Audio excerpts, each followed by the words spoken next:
Welcome to the Profitable Speaking Podcast, where we help you build a profitable six-figure business from the stage.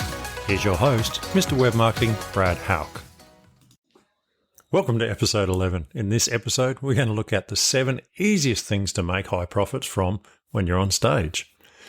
So I've just spent a week relaxing on the beach with my family. It's a holiday we do once a year, and it feels so good to put down my business and just walk, swim, sleep, and eat for 7 days.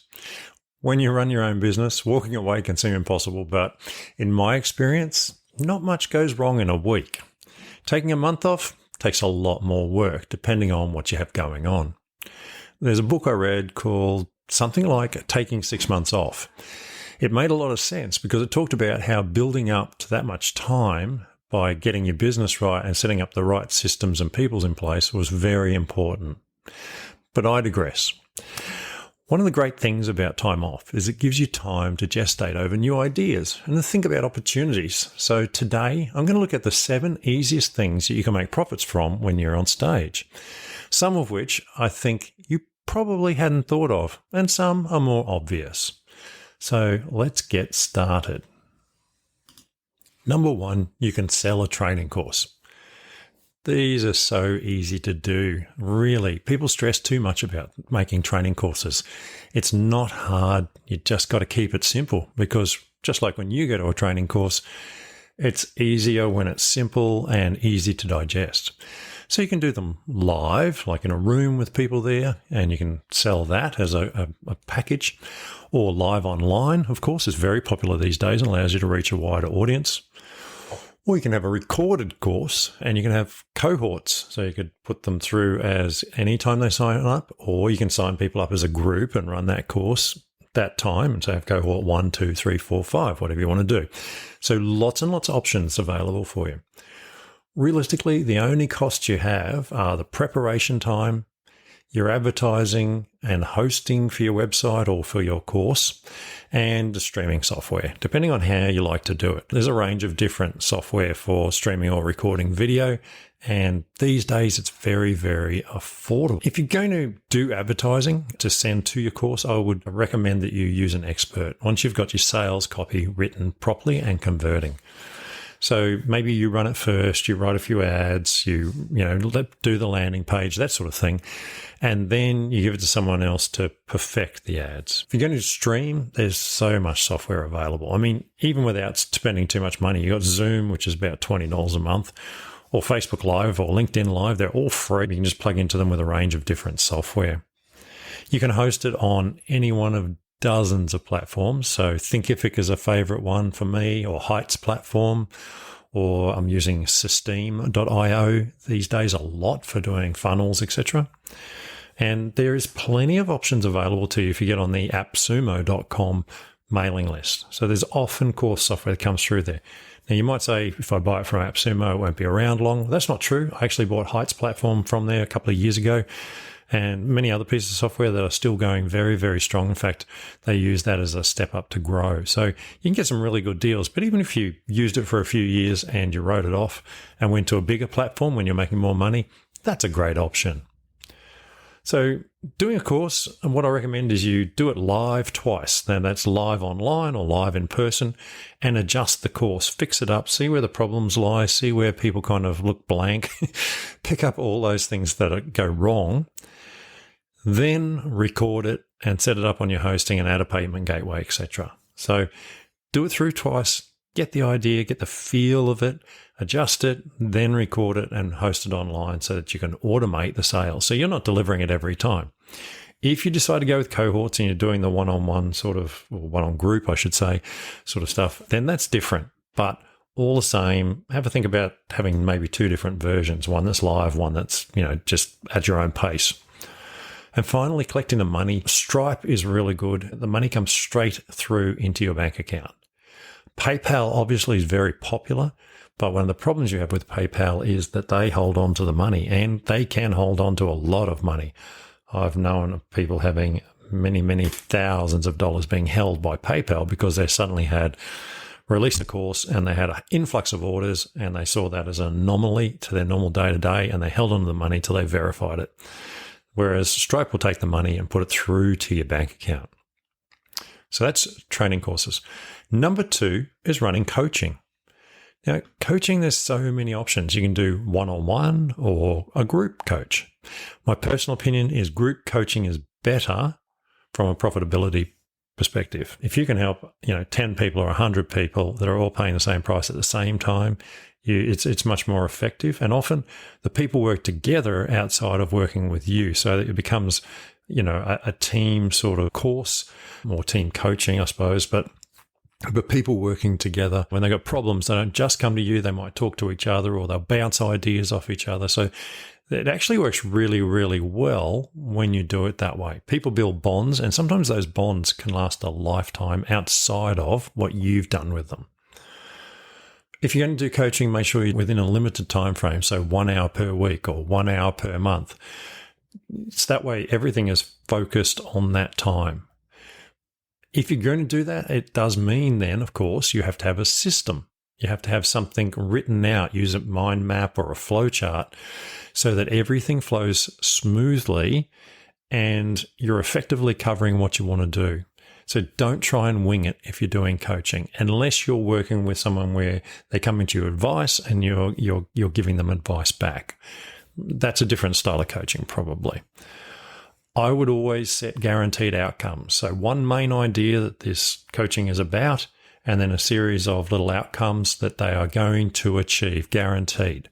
And this is real important. People need to achieve when you're coaching them. Otherwise, there's no real gain for them. If you're running coaching, once a week or once a month, make sure it's the same time, the same day, every time. If you've got to change because of situation, then let everybody know clearly and say that you're going to do it at another date, or that you're recording it and they can watch it anytime, whatever it is that you choose to do. And remember finally that coaching is all about helping people. So you're there to help people. That means you're going to have to put more of yourself into it. Rather than just a course, for example, where it's a set recording of what you're teaching people. When you're coaching, you're really a lot closer to the people involved, and you're answering a lot more personalized questions. So just be aware of that if you choose that option. That said, coaching is a really, really simple way to get into a profitable business. Number 3, here's one that's a little different: selling templates. People buy ready-done templates for a whole range of software. And believe me, this is massive. I once had a site that had 100,000 members who were members to download certificate templates. So they'd sign up and then they would download a certificate template to use in their classrooms because it was for teachers. It might be best student of the day or, student of the year or whatever it was. But they'd access those templates, they'd open them up in Microsoft Word, edit them and print them out, and then they could present them. So it was a very, very lucrative business for a long time. Every day, people buy thousands of different templates in areas like, spreadsheets, PowerPoint, WordPress, websites, there's so many different types of templates you can do. It's really quite amazing. If you don't believe me, go to themeforest.com and have a look at all the different website themes you can buy, or go to Code Canyon, look at the code that you can buy. Templates come in various different forms.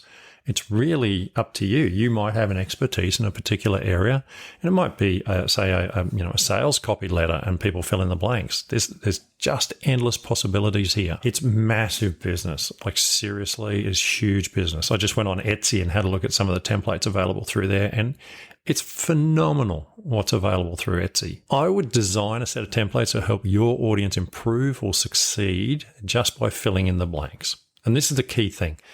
If you're going to be selling from stage, then you need something that's actually going to relate to your speech, that people can download basically and use straight away to improve their business in line with that topic that you're talking about.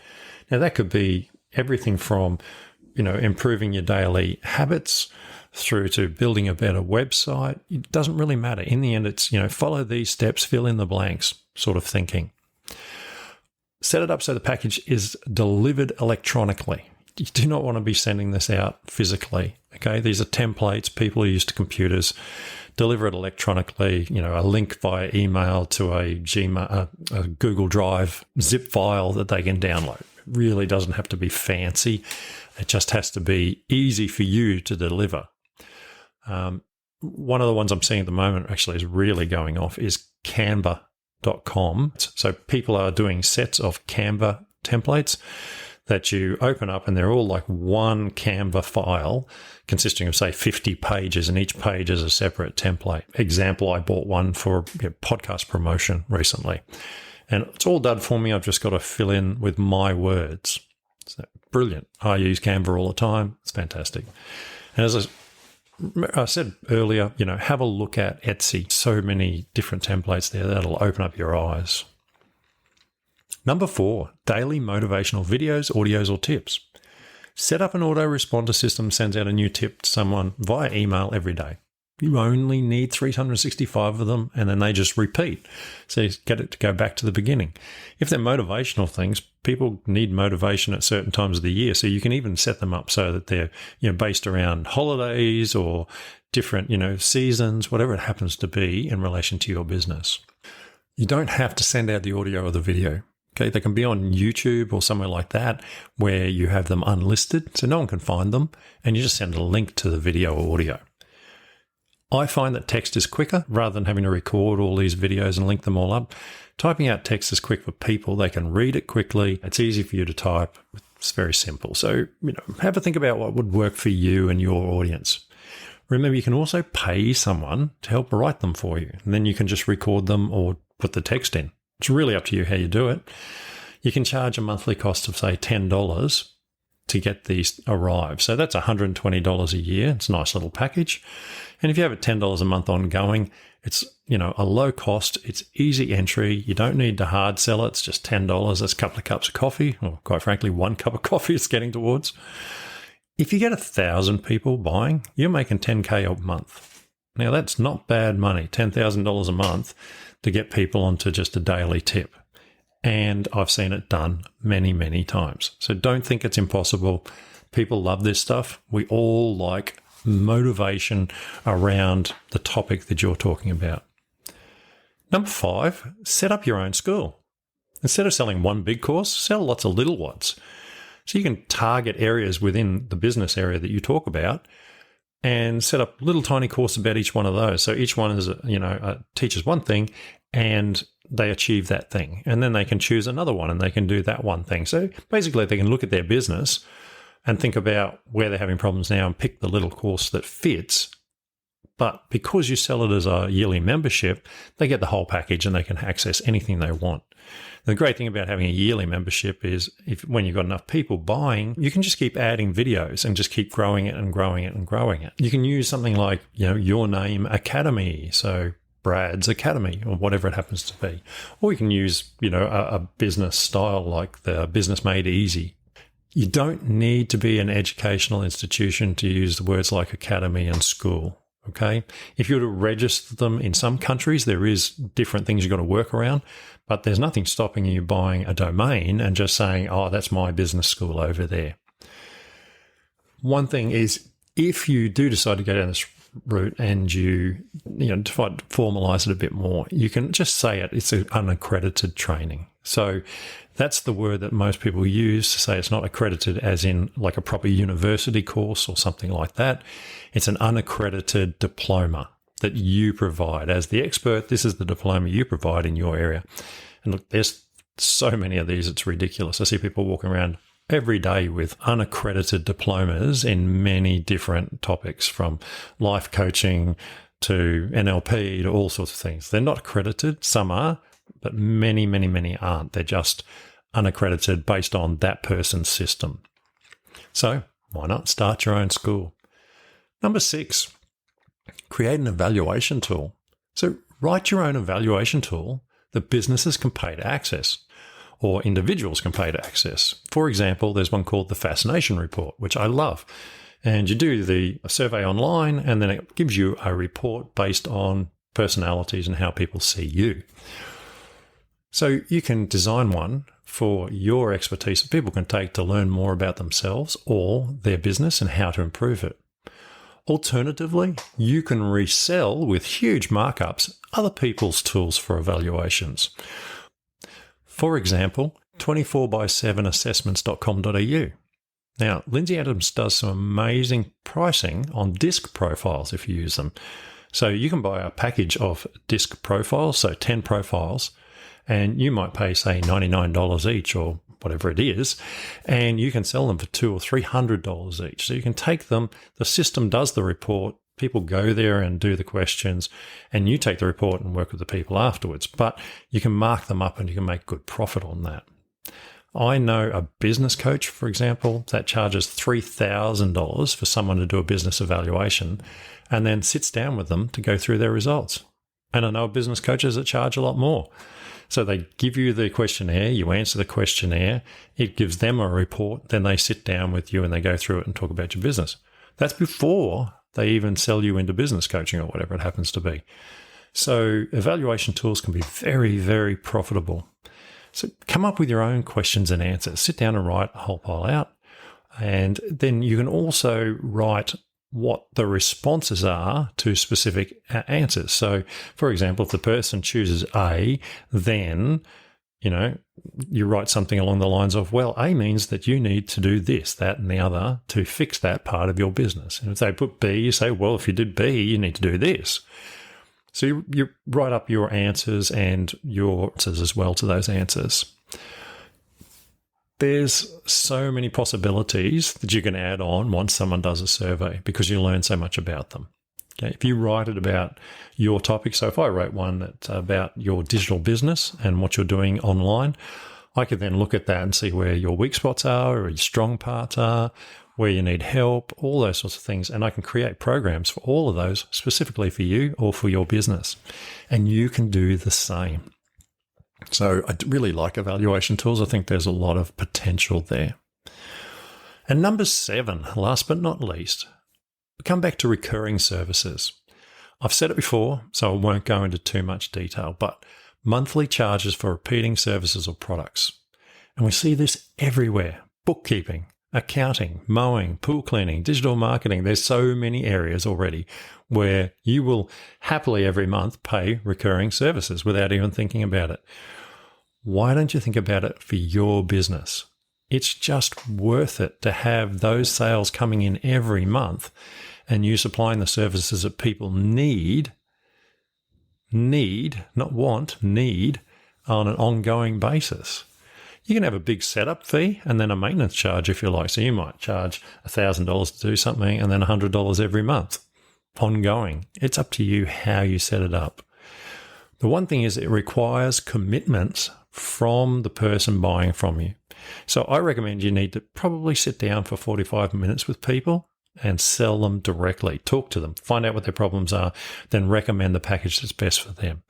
Now, that might be, if you're a mowing service, you might mow their yard and then talk about afterwards, what else do you need doing? Would you like your yard to look like this every single month, etc.? But it just requires a little bit of extra time to get to know the client to sell them into these sorts of things. From being on stage perspective, your whole goal is to sell the appointment. Okay? Basically, you're saying, hey, I'll sit down with you for nothing and, see how I can help you. That's it. You talk about their business, talk about what you could do for them, and it's just a conversation. So recurring services are my number 7 one. So just to review all of those from the top for you, we've got number 1, training courses. Number 2, coaching. Number 3, templates. Number 4, daily motivational videos, audios, or tips. Number 5, become your own school. Number 6, evaluation tools. And number 7, recurring services. And they aren't in the order I would necessarily put them in because everybody's circumstances are individual and you need to think about what's best for you. There's a lot of things you can profitably sell from stage, but these are the ones that I always suggest that people start with. Take some time over the holiday break and think about and plan what you could be doing next year to grow your speaking business. Get some little goals in place that are specifically related to a product or services you can sell from stage. What if you could speak for free, get lots of gigs, build your profile, and have a product that simply sold itself? Realistically, what would that be worth to you over the next 10 years? $100,000, $1,000 a year, $1 million a year. Honestly, it is totally possible if you strategically plan it out. If you'd like someone to help you with this, I'd gladly help you. I coach people on how to build profitable businesses. So just hit me up on LinkedIn, Facebook, or online. Find me. I'm not hard to find. And I would love to have a chat with you about what you're trying to achieve. Well, that's it for another week. I look forward to helping you succeed in the next episode. Till next time.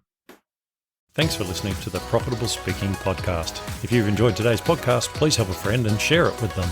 Until next time, we hope you have a fun and profitable week.